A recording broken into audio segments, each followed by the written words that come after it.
इन लोगों के खिलाफ ना बात करके मेरा अपना ज़हन ख़राब होता है कि कौन बंदा नहीं चाहता यार उसकी नस्ल आगे ना बढ़े। अब उस बंदे ने अगर उससे बच्चा बच्ची नहीं पैदा हो रहा था तो उसने वो बच्चा देना था अपनी बेटी को। उसकी बेटी की वजह क्या थी? फिर हमारी जाहलियत ही आ गई ना वहाँ पे। हमारे माशरे में ना वो काम हो रहे हैं जो हमारी सोच भी नहीं थी।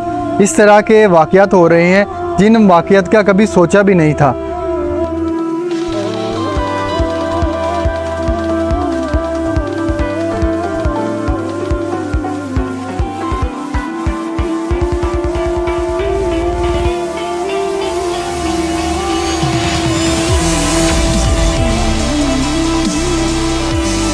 अस्सलाम वालेकुम रहमतुल्लाहि व बरकातुहू। मैं हूं शेख अहमद ज़ुहैब। आप भाई बहन देख रहे हैं मेरा YouTube channel Shaikh talk official. Welcome back with another vlog with another video. आज की वीडियो में थोड़ी अफसोसनाक ख़बर है, लेकिन हम इससे भी सीखेंगे कुछ ना कुछ। आपको अगर कोई भी बंदा वीडियो बना के कुछ गाइड कर रहा है ना, तो आप उसकी वीडियो से, उसकी बातों से कुछ ना कुछ सीखें। अगर आप कुछ सीखते नहीं है ना, तो आपने आपके 10 मिनट, आपने 5 मिनट, जितनी भी उसकी वीडियो थी, आपने अपना वो वक्त ज़ाया किया है। लेकिन उस वक्त का हिसाब आपको बरोज़े क़यामत ज़रूर देना पड़ेगा। लिहाजा किसी भी बंदे की वीडियो देखते हैं ना, चाहे कोई बंदा अच्छी बात कर रहा है, बुरी बात कर रहा है, बुरी बात कर रहा है तो उसकी इस्लाह करें, और अगर अच्छी बात कर रहा है तो उस बात को पिक करें और अपनी ज़िंदगी में शामिल करें और अपना वक्त ज़ाया होने से बचाएं। वरना फजूल में स्क्रॉल करके वीडियोस देखने का कोई फ़ायदा नहीं है। लेकिन जो वक्त आप ज़ाया कर रहे हैं इसका हिसाब आपको ज़रूर देना पड़ेगा। सियालकोट में पिछले दिनों एक वाक़या हुआ है जिसमें एक औरत ने एक हामला औरत का गला भी काट दिया और उसके बाद उसके पेट से, जिंदा के पेट में से बच्चा निकाला, उसके बाद गला काटा उसका। और ये काम करने वाला, जिसको हम कहते हैं रब का रूप है, डॉक्टर ने ये काम किया। खुदा ऐसे डॉक्टरों से हमें बचाए, खुदा ऐसे लानतियों से हमें परे रखे, खुदा इन जाहिलों से, इन जालिमों के कहर से हमें बचाए। एक डॉक्टर होके इस तरह की हरकत करना, तो एक बंदा सोच, हमारे माशरे में ना वो काम हो रहे हैं जो हमारी सोच भी नहीं थी। इस तरह के वाक़यात हो रहे हैं जिन वाक़यात का कभी सोचा भी नहीं था। ये हमारी एक जाहलियत है। एक और जानना सिर्फ हमारी जाहलियत की वजह से गई है, बल्कि पता नहीं वो बच्चा भी बचा है या कि नहीं बचा। मैंने ना पूरी न्यूज़ नहीं पढ़ी, लेकिन क्योंकि मैं इसको बहाना नहीं बनाना चाहता था, मैं इसको तमाशा नहीं बना के पेश करना चाहता था। मैं सिर्फ इतना मैंने सोचा है कि इस बारे में वीडियो बना के लोगों को गाइड इस लिहाज से गाइड किया जाए। आप मेरे तमाम वीडियो, जितने भी मेरे पिछले वीडियो बनाए हुए हैं, उन तमाम वीडियोस को भी देख सकते हैं। मैं बार बार यही कहता हूँ कि यार खुदारा अपनी सोच को बदल लें, अपने जहन को बदल लें। आप जो नेगेटिव सोच रखी हुई है ना अपने जहनों में, अपने दिमागों में, उस सोच को बदल लें। माशरा यार बच्चियों से 9 माह 10 माह बच्चियों से ज़्यादतियाँ हो रही है यहाँ पे हमारे माशरे में। हम किस तरह उम्मीद रखते हैं कि ये माशरा बेहतर होगा? उसके बाद चलें छोड़िए, बात करते हैं सियालकोट वाली। उस औरत ने वो बच्चा देना था अपनी बेटी को।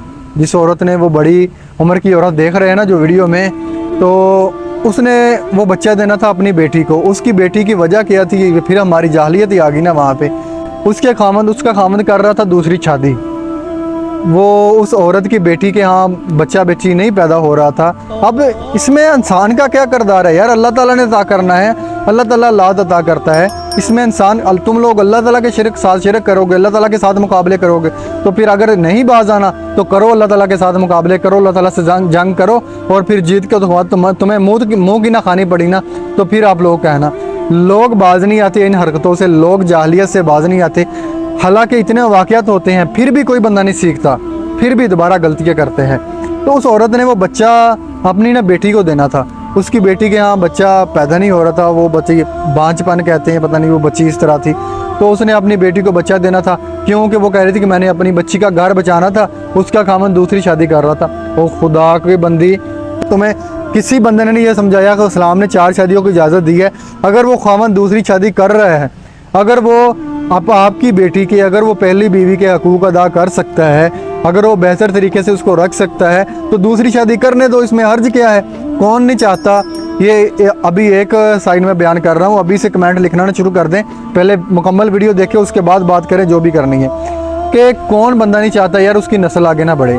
अब उस बंदे ने, अगर उससे बच्चा बच्ची नहीं पैदा हो रहा था, तो दूसरी शादी अगर वो कर रहा था उसके दूसरी शादी करने दे, बल्कि आपको तो उसका साथ देना चाहिए। इतने हमारे माशरे में बेवा बैठी हुई हैं, इतनी हमारे माशरे में तलाक याफ्ता बैठी हुई हैं, उनके साथ कोई शादी करने को तैयार नहीं है। और अगर कोई दूसरी शादी करने को होता है तो वो जी बीवी इजाज़त नहीं देती, या फिर बीवी के साथ वाले उसके ससुराल वाले उसके सर हो जाते, तुम्हें जी कत्ल कर देंगे, तुम्हें जान से मार देंगे। ऐसी कौन सी क़यामत आ जाती है दूसरी शादी करने से? हमारे नबी ने शादी नहीं की यार, हमारे नबी ने 11 शादियाँ की है ना। वो क्या आप क्या समझते थे कि उनको ज़रूरत थी 11 शादियाँ की? सिर्फ हमें समझाने के लिए। सिर्फ हमारे नबी ने बेवा से भी शादी की, तलाक़ याफ्ता से शादी की, और हमारे नबी ने हमवारी से भी शादी की, सिर्फ हमें बताने के लिए कि ज़िंदगी इस तरह गुजारनी है। और यहाँ भी अगर कोई दूसरी शादी का नाम लेता है तो डंडे सोटे निकाल लेते हैं जी, तुम्हें जान से मार देंगे। और अगर बीबी उसको वो बंदा उसका खामद दूसरी शादी करना चाहता था तो आपको तो उसको अप्रिशिएट करना चाहिए कि चले उसकी मदद करते, कि या उसको समझा देते कि किसी बेवा से कर लो या तलाक़ याफ्ता से कर लो शादी। उल्टा वो गले पड़ गई जी, नहीं जी मेरी बेटी का घर ख़राब हो रहा है तो मुझे जी बच्चा निकाल के दो, मुझे बच्चा दो बस जी। उसके साथ उसकी बात तय हुई सी डॉक्टर के साथ कि जी 70,000 में तुम्हें बच्चा देंगे, ये वो। इस औरत, चलो जी इस औरत को जो समझाने वाले थे वो थे हम लोग माशरे के लोग थे, उसके आसपास के लोग थे, उसको समझाने वाले औरत। अब कहते हैं कि जी इस औरत ने गलती नहीं की सी तो हम कैसे उसको समझा देते? तो भाई आप पहले भी तो उनको समझा सकते थे ना। कुरान मजीद आप लोगों को इल्म नहीं दिया अल्लाह ताला ने, आप लोगों ने अपने इल्म का इस्तेमाल नहीं ना किया, तो इसका हिसाब भी देना पड़ेगा आप लोगों को। आप लोग कुरान मजीद बमा तर्जमा पढ़ते ही नहीं हो, आप लोग कुरान मजीद के नज़दीक ही नहीं जाते, पढ़ते ही नहीं हो, आप हदीस मुबारका के करीब नहीं जाते। जब आप लोगों ने कुरान मजीद खोलना ही नहीं है, तर्जमे के साथ पढ़ना नहीं है कि अल्लाह ताला हमें क्या सिखा रहा है, अल्लाह ताला हमें इंसानियत के हकूक़ किस तरह अदा करने का कह रहा है, तो हम लोग किस तरह किसी दूसरे को सिखा लेंगे? इस औरत को समझाने, वो जो जिस औरत ने कत्ल किया ना, उस औरत को समझाने की ज़िम्मेदारी थी हमारी, माशरे की ज़िम्मेदारी थी, वहाँ के इलाके के लोगों की ज़िम्मेदारी थी। तो बरोज़े क़यामत इन लोगों को हिसाब देना पड़ेगा, ये तो फंस गए। अब बारी आती है डॉक्टर की। तो डॉक्टर को, जिसको रब का रूप कहा जाता है, उस डॉक्टर ने उसका साथ दिया और उस बच्ची का, उस औरत का कत्ल किया। रब के रूप में आपको लोग रब कहते हैं, आप लोग, आपके यहाँ तो लोग बचने के लिए आते हैं, आप लोग के पास मुश्किलात का हल देखें। सबसे पहले अगर बंदे को तकलीफ़ होती है ना, सबसे पहले बंदा अपने रब को याद करता है, उसके बाद डॉक्टर के पास जाता है। यानी कि रब से निचला दर्जा दिया उन्होंने। कहाँ पे आप लोग, किस दर्जे पे आप लोगों को रखा हुआ है डॉक्टर को, और डॉक्टर इस तरह की हरकतें करेंगे, डॉक्टर इंसानों को मारना शुरू कर देंगे। जिन लोगों का काम था ना बचाना, उन लोगों को कत्ल करना शुरू कर दिया इन लोगों ने। डॉक्टर हो के आपको इस तरह की हरकतें करना, और चलें ठीक है, आप लोगों ने, आपने कर लिया ना, डॉक्टर हो के ये हरकत कर ली आपने, किसी बेगुनाह को कत्ल किया आपने, बरोज़े क़यामत इसका हिसाब आपको देना पड़ेगा। लेकिन सवाल मेरा माशरे के लोगों से है कि आप लोग क्यों नहीं दूसरों की इस्लाह करते, आप लोग क्यों नहीं दूसरे लोगों को समझाते, आप लोग क्यों नहीं उनके दिमागों में बातें डालते? हमारे मौलवी हजरात है ना, मौलवी हजरात से मुझे मुसलसल गिला रहेगा और हमेशा रहेगा कि मौलवी हजरात ना हमारे 5 वक्त की नमाज़ पढ़ा के बस निकलने की करते हैं कि जी बस हमारा हक अदा हो गया। हक यहाँ पे अदा नहीं हुआ। आप लोगों ने कुरान पढ़ा है ना, तो आप दूसरे लोगों को पढ़ाएं, और अगर पढ़ाते भी हैं तो अरबी की हद तक जो कि उनको समझ ही नहीं आती, आप लोग उनको तर्जमा बताएं कुरान मजीद का। हमारे इलाके में ना, हमारे जो शहर है ना, शहर के साथ एक गाँव है, वहाँ पर मुझे नमाज़ पढ़ने का इत्तेफाक हुआ था। वो मौलवी साहब ना, कारी साहब थे, वो नमाज़ पढ़ाई उन्होंने। नमाज के फ़ौरन बाद उन्होंने लोगों को कहा कि जहाँ पे बैठे हैं ना वहीं पे बैठ रहे, सुकून से उठना मत, मैं कुरान मजीद का तर्जमा बयान करने लगा हूँ। मुझे उन मौलाना कारी साहब की इतनी बात पसंद आई ना, तो मैं भी उनके साथ बैठ के ना, तो वहीं पे बैठ गया, मैंने उनका पूरा सुना। कुरान मजीद का उन्होंने बमा तर्जमा पढ़ाया, तफसीर बताई उन्होंने, इतना अच्छा लगा। मेरा दिल कर रहा था कि मैं शहर छोड़ के ना यहाँ पे शिफ्ट हो जाए उनके गाँव में, कि चले कुछ तो सीखने को तो मिलेगा ना। और हमारे मौलवी साहब क्या करते हैं जी, बस नमाज़ पढ़ा ली 5 वक्त की और निकल गए वहाँ से। आप लोगों को इसका हिसाब देना पड़ेगा। बेशक तनकीद कर लें आप मुझ पे, अगर आपको मुझ पे तनकीद करके सुकून मिलता है ना तो करें तनकीद आप, उसके बाद आपको इसका भी हिसाब देना पड़ेगा। आप हिसाब, जब रोज़े क़यामत आपका नामा माल तुलेगा ना, तो ये वाला जो कत्ल हुआ है ना बेगुनाह का, इस कत्ल का हिसाब आप लोगों को देना पड़ेगा। माशरे के लोग नहीं ना किसी दूसरे लोगों को गाइड कर रहे, आप अपने इल्म का इस्तेमाल नहीं ना कर रहे, तो बरोज़े क़यामत आपको भी इसका हिसाब देना पड़ेगा कि अल्लाह ताला ने आपको साहिब इल्म बनाया था, अल्लाह ताला ने आपको इतनी ताकत दी थी, अल्लाह ताला ने आपको इतना शऊर दिया था, आपने इस्तेमाल नहीं किया अल्लाह ताला की मखलूक को बेहतर बनाने में। तो डॉक्टर हजरात से मेरी ये गुजारिश है कि खुदारा आप पैसों के बारे में सोचना छोड़ दे। मैंने एक तहरीर पड़ी थी एक डॉक्टर की, कह रहे थे कि वो गायनी की डॉक्टर थी, कह रही थी कि मुझे लड़की थी, कहती कि मुझे 4 से 5 हॉस्पिटलों से निकाला गया है, मैं गायनी की डॉक्टर हूँ, मैं जहाँ भी डॉक्टर जाके शिफ्ट होती हूँ तो मुझे ये हुक्म दिया जाता है, मुझे ये कहा जाता है हॉस्पिटल वाले की तरफ से कि जो नॉर्मल भी डिलीवरी हो ना उसका ऑपरेशन करना है आपने, कि सिर्फ पैसों के लिए, सिर्फ चंद टकों की खातिर। उसके बाद डराया जाता है एवं बिला वजह ना ब्लड, अगर ये मेरे साथ हुआ है खुद कि अगर ब्लड नहीं भी चाहिए ना डॉक्टर को यार पता चल जाता है। यार इन लोगों के खिलाफ ना बात करके मेरा अपना जहन ख़राब होता है। यार इन लोगों के पास साहिब इल्म हो के सब कुछ इल्म भी होता है, इनको जानबूझ के जब ये बात करते हैं ना, ये तो बच्चा बरोज़े क़यामत तुम लोगों को जब हिसाब देना पड़ेगा ना, उस वक्त तुम लोग तड़पोगे कि हम ये गलतियाँ ना करते। तो मेरे साथ ये खुद हुआ है कि अगर ब्लड की ज़रूरत नहीं भी है ना तो जानबूझ के उस हॉस्पिटल की, और ये कहा जाता है कि जनाब इसी हॉस्पिटल की लेबॉर्ट्री से टेस्ट करवाना है। अगर ब्लड की ना भी ज़रूरत हो ना तो 2-3 बंदों को बुला लिया जाता है कि जी आप ब्लड के सैंपल दें, ब्लड चेक करवाएं और 2000-1500 फ़ीस दें वहाँ पे आपके ब्लड चेकिंग की फ़ीस। इस तरह लूटा जाता है। उसके बाद जी लूटा जाता है कि डिलीवरी नॉर्मल भी हो ना तो उसको ना ऑपरेशन के साथ ही डिलीवरी करनी है सिर्फ पैसे बनाने की खातिर। ये हो रहा है हॉस्पिटल्स में। मेरे ख़िलाफ़ अगर किसी ने कोई एक्शन लेना है तो ले ले। सच्ची बात करने से मैं नहीं डरूँगा। अगर कोई ये कहता है कि मेरी सच्ची बात करने से आप मुझ पर तनकीद करके सच्ची बात को फैलाने से रोक सकते हैं तो ये आपकी सोच है। अगर मैं सच्ची बात करने से रुक जाऊँगा ना तो कोई और यहाँ पे आ जाएगा। अल्लाह ताला की मखलूक को फ़ायदा पहुँचाने वाले बहुत लोग हैं, लेकिन सिर्फ आवाज़ को दबाया हुआ है, उनके ख़िलाफ़ लोग बोलते हैं। मैंने ना एक वीडियो बना दी, मुझसे गलती होगी भाईजान कि मैंने ना अच्छी बात कर दी। वो अल्लाह ताला के बारे में ना वीडियो बना दी कि अल्लाह ताला को आप इज़्ज़त दें, आप एहतराम दें। अल्लाह ताला को आप कहना गुनाह नहीं है, अल्लाह ताला को तू बोलने में भी कोई गुनाह नहीं है।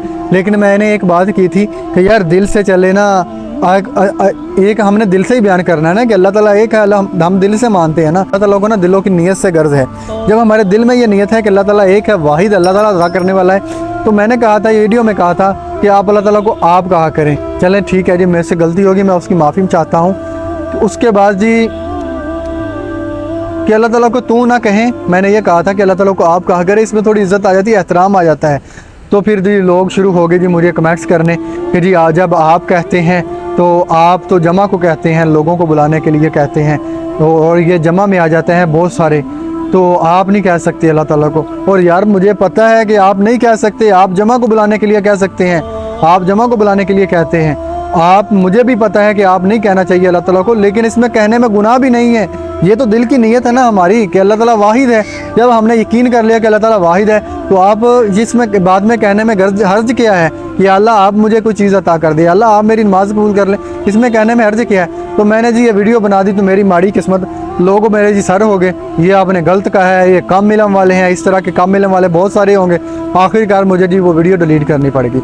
मैंने डिलीट कर दी वो वीडियो। तो मैंने कसम उठाई उसके बाद कि आइंदा के बाद ना मैंने लोगों को ना दीन पे बात नहीं करनी कोई भी। इन लोगों पे तनकीद करूँगा। अब मैं तनकीद करके, मुझ पे तनकीद करते हैं तो मैं भी इन पे तनकीद करूँगा सही बात, दुरुस्त बात करूँगा, लेकिन तनकीद करके इनको ना इनकी औकात याद दिलाऊँगा, सच बताऊँगा इन लोगों को कि ये इस हद तक ये लोग गिरे हुए हैं। तो मैंने ना चले जी छोड़ दिया। अब मैंने तो चलो छोड़ दिया इस वजह से। अब और पता नहीं कितने लोग ये छोड़ सकते हैं, लेकिन मैं इंशाल्लाह छोड़ूंगा नहीं। मैं लोगों को याद दिलाता रहूँगा, लोगों पे बातें करता रहूँगा, इनको इनके गलतियाँ याद दिलाता रहूँगा। बात कर रहे थे सियालकोट वाली, तो वो मैंने एक पहलू तो बयान कर दिया ना कि दूसरी शादी अगर बंदा करता है ना तो उसको करने दे।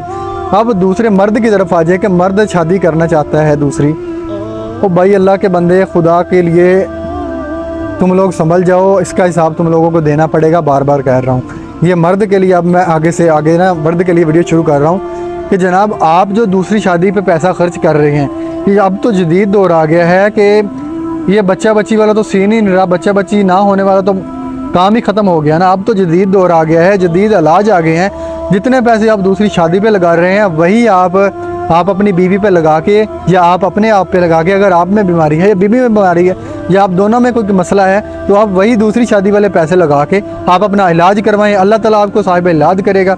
और अल्लाह ताला के घर से उम्मीद रखें, अल्लाह ताला के घर में दुआ करें, अल्लाह ताला आपको ज़रूर औलाद की नेमत से नवाजेगा। और अगर ये बात नहीं है, अगर दूसरी आग लगी हुई है कि आपको बीवी पसंद नहीं है या बीवी अच्छी तरह बुलाती नहीं है, तो आप मरें, आप सीधे बकवास करें, उसको बताएं कि आपका अखलाक नहीं बेहतर या मर्द का अखलाक नहीं बेहतर या बीवी का अखलाक नहीं आपको पसंद आता। आप बैठ के बात समझाएं उनको बैठ के बात दूर करें, आप अपने गिले शिकवे दूर करें, बजाय इसके कि किसी बेगुनाह की जान लेना, किसी बेगुनाह को जान से मारना। उस बेचारी औरत को, अब उसके घर वालों के पता नहीं कितने अरमान हो गए जिसको कत्ल किया इन्होंने, बेगुनाह को कत्ल किया। और बेगुनाह इंसान को कत्ल करना मतलब पूरी इंसानियत को कत्ल कर देना। उस औरत ने गुनाह किया ना, अब उसकी वीडियो आई थी, देखी थी कि अब चीख रही है, अब वो मर रही है कि अल्लाह ताला मुझे माफ़ कर। अल्लाह ताला तुम्हें नहीं माफ़ करेगा बीबी, जब तक हकूकुल इबाद नहीं ना पूरे होंगे, जब तक उसके घर वाले तुझे माफ़ नहीं करेंगे, अल्लाह ताला तुझे नहीं माफ़ करेगा, ये याद रखना बीबी। और उसके बाद मैं ये कहना चाहता हूँ, अब ये मैं अपनी तरफ से अपनी बयान करना चाहता हूँ कि यार अल्लाह ताला ने हमें अगर इल्म दिया हुआ है ना, तो इस इल्म को फैलाएं लोगों के साथ, लोगों के ख़िलाफ़, लोगों को एक दूसरे के ख़िलाफ़ ना भड़काएं, बल्कि लोगों को शऊर दें, लोगों को समझाएं। फिर उसमें बात आई, वो आई है ना, बात मैंने की है यार, बातें मैं भूल गया हूँ, लिख के मेरा ख्याल करनी चाहिए बातें, वो बात मैं भूल गया ना, कि उसने वो कह रही थी कि मैंने अपनी बच्ची को बेटी देनी थी। यार अगर बच्ची को बेटी देनी थी तो हम किसी वहाँ पे जाएं ना, यतीम खानों में जाएं, इतने बच्चे रुल रहे हैं, वहाँ पे किसी बच्चे को अडॉप्ट कर लें आप। लेकिन अकल पे पर्दा डाला हुआ है ना, कोई समझाने वाला नहीं है, कोई इस्लाह करने वाला नहीं है। खुदारा अपने अल्लाह ताला की तरफ से अता किए गए इल्म को इस्तेमाल करें, लोगों को इस्लाह करें, लोगों को समझाएं, जाहलियत निकाल दें अपने जहनों से। लोगों को जब तक आप शऊर नहीं देंगे, लोगों को समझाएंगे नहीं, अगर कोई इसी तरह बेगुनाह कत्ल होते रहेंगे ना, उसमें बराबर के ज़िम्मेदार आप भी होंगे, आपको भी हिसाब देना पड़ेगा। और बेरोज़े क़यामत हर इंसान खुद अपना वकील होगा, और उस दिन जज अल्लाह ताला होगा, कोई सिफारिश नहीं चलेगी उस दिन। और उस दिन जब आप लोगों को दोज़ख में डाला जाएगा ना, फिर आप लोग पछताएंगे काश ये गलतियाँ ना की जाती। आज ही अपने आप को सुधार लें, आज ही अपनी सोच को बदल लें, आज ही अपने इल्म को लोगों की इस्लाह के लिए इस्तेमाल करें। अल्लाह ताला आपको बेहतर सोचने की तौफीक दे, अल्लाह ताला आपको नेक अमल करने की तौफीक दे। और इस तरह के वाक़यात, सियालकोट में जो वाक़या हुआ है, इस तरह के वाक़यात को अपने माशरे से खींच कर निकालने की अल्लाह ताला हमें तौफीक दे। खुदारा अल्लाह ताला के लिए, अल्लाह ताला की रज़ा के लिए अपने लोगों को समझाएं, आप लोगों की बातें फैलाएं। मैं अपनी वीडियोस में बार बार कह चुका हूँ, मेरी बातों पे अगर किसी बंदे को एतराज़ है, मेरी बातों से अगर किसी बंदे को शिकवा है, तो दफ़ा करें, मुझे मेरी वीडियो ना देखें। आप अपने तौर पे वीडियो बनाएं, आप अपनी ज़ुबान में बनाएं, आप अपने इल्म के मुताबिक वीडियो बनाएं, लोगों को शऊर दें। अब तो इतना जदीद दौर आ गया है, वीडियो बनाएं, लोगों तक वीडियो पहुंचाएं अपनी। और दूसरी बात ये मैं कहता हूँ कि यार ये सोच के ना वीडियो बनाया करें कि मैं जी वीडियो डालूंगा, मुझे डॉलर आना शुरू होएंगे, मेरे व्यूज़ बढ़ेंगे, मुझे लोग जानेंगे। ये सोच के वीडियो कभी ना डालना, ये सोच कर कभी भी वीडियो ना बनाने, लोगों की सलाह ना करना, सिर्फ लोगों की सलाह इसलिए करना कि ये मामला भी बाद में आपके पूरे हो जाएंगे इंशाल्लाह। अल्लाह ताला जब अल्लाह के बंदे बन के आप काम करेंगे ना, अल्लाह ताला आपको किसी भी चीज़ की कमी नहीं रहने देगा। आप ये सोच के लोगों की सलाह करें कि हमने माशरे को बेहतर करना है और दीन की तरफ लेके आना है, अल्लाह ताला के रास्ते की तरफ लेके आना है। जब आप अल्लाह की मखलूक के काम आएंगे ना, तो अल्लाह ताला भी आपसे मोहब्बत करेगा, अल्लाह ताला आपकी हर बात मानेगा, अल्लाह ताला आपकी हर दुआ पे कुन फरमाएगा। खुदारा सियालकोट जैसे वाक़यात को रोकने में मेरी मदद करें और दूसरे लोगों की मदद करें जो इस जुल्म के ख़िलाफ़ आवाज़ उठाते हैं। लोगों को सलाह करें, अपने आसपास के जितने भी लोग हैं, भाई बहन हैं, उनको समझाया करें, थोड़ा सा वक्त ले लिया करें बेशक उनका। जहाँ भी मौका मिले ना आपको कि यहाँ पे मेरी बात बन गई है, तो वहाँ पे आप अपनी बात बयान कर दिया करें, लोगों को समझाया करें। अल्लाह ताला हम सब से राज़ी हो, अल्लाह ताला हमें नेक अमल करने की तौफीक दे, अल्लाह ताला हमें अपने इल्म को दूसरे के ख़िलाफ़, दूसरों के इस्लाह करने की तौफीक दे अल्लाह ताला हमें। और अपने भाई को दें अभी इजाज़त, टाइम ख़त्म हो रहा है, तो लिहाजा वीडियो भी एंड करते हैं। खुश रहें, आबाद रहें, नेकी फैलाएँ, खुशियाँ बाँटें और अपने माशरे को बेहतर बनाने में अपना किरदार अदा करें। अल्लाह हाफिज़, फ़ी अमान अल्लाह।